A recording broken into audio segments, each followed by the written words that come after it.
نبی پیارے پیارے نبی صلی اللہ علیہ وآلہ وسلم. ہاں جی، اس کے بعد آتا ہے ہمارے نبی پیارے پیارے نبی صلی اللہ علیہ وآلہ وسلم.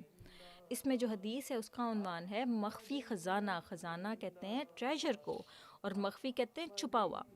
اب آپ بچوں کو تو یہ چیز پتہ ہوگی، اکثر بچوں کو کہانیوں کا بھی بہت شوق ہوتا ہے، اسی طرح سے ویڈیوز کا بھی بہت شوق ہوتا ہے، جو جس میں بچوں کی جو فلمز ہوتی ہیں اس میں وہ ہمیشہ ایک چیز دکھاتے ہیں کہ جو خزانے ہوتے ہیں، جو ٹریجرز ہوتے ہیں ہمیشہ چھپے ہوئے ہوتے ہیں، اور ان کی جو سیکیورٹی ہوتی ہے بہت زیادہ کیا ہوتی ہے، ہائی ہوتی ہے، تاکہ وہ اس خزانے کو کوئی چوری نہ کر لے. تو اسی طرح سے ہم دیکھتے ہیں کہ اس پیاری سی حدیث میں کیا آتا ہے. حدیث قدسی ہے کہ نبی کریم صلی اللہ علیہ وآلہ وسلم نے فرمایا. اب حدیث قدسی اس حدیث کو کہتے ہیں جو اللہ تعالیٰ کی طرف سے ہوتی ہے، یعنی کہ اللہ تعالیٰ خود بتا رہا ہوتا ہے، اور وہ حضور صلی اللہ علیہ وآلہ وسلم نے ہمیں بتائی ہوتی ہے. پھر تو نبی کریم صلی اللہ علیہ وآلہ وسلم نے فرمایا کنت کنزا مخفیہ فاحببت ان اعرف فخلقت خلقا. اس کا ترجمہ یہ ہے میں در حقیقت ایک چھپا ہوا خزانہ تھا.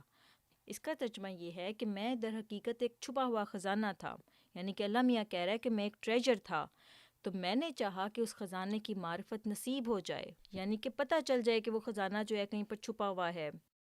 تو اس چھپے ہوئے خزانے کی معرفت عطا کرنے کے لیے میں نے انسان کو پیدا کیا، یعنی کہ اللہ تعالیٰ نے انسان کو اپنے رنگ پر، اپنی صفات پر پیدا کیا. اب چاہے تو انسان اللہ تعالیٰ کی طرف جھک کر اللہ تعالیٰ کی جو صفات ہیں ان کو اپنا کر اللہ تعالیٰ کا رنگ اختیار کر لے، اور وہ جو خزانہ اللہ تعالیٰ نے اپنے آپ کو کہا ہے کہ اسی خزانے کا مظہر بن جائے.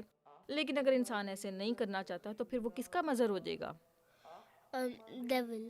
ہاں جی، شیطان کا مظہر ہو جائے گا، کیونکہ شیطان تھا جس نے اللہ تعالیٰ کی نافرمانی کی تھی. تو شیطان اور جہنم. شیطان صرف نا. تو ہمیشہ یہ چیز یاد رکھنا کہ اللہ تعالیٰ ایک خزانہ ہے، اور خزانے جو ہیں نا وہ بہت قیمتی ہوا کرتے ہیں، اور ان کے لیے بہت کوشش کرنی پڑتی ہے. ٹھیک ہے، اگر دنیا کے خزانوں کے لیے ہمیں اتنی کوشش کرنی پڑتی ہے کہ وہ ہمیں مل جائیں اور ان کی ہائی سیکیورٹی ہوتی ہے، تو آپ سوچو کہ اللہ تعالیٰ کا جو قرب ہے، اللہ تعالیٰ کتنا بڑا خزانہ ہوگا جس نے تمام خزانوں کو پیدا کیا ہے دنیا کے. ٹھیک ہے. اچھا جی. تو یہ تھا پیارے بچوں ہمارے نبی پیارے پیارے نبی صلی اللہ علیہ وآلہ وسلم. اس کے بعد کیا آتا ہے شاہ نواز؟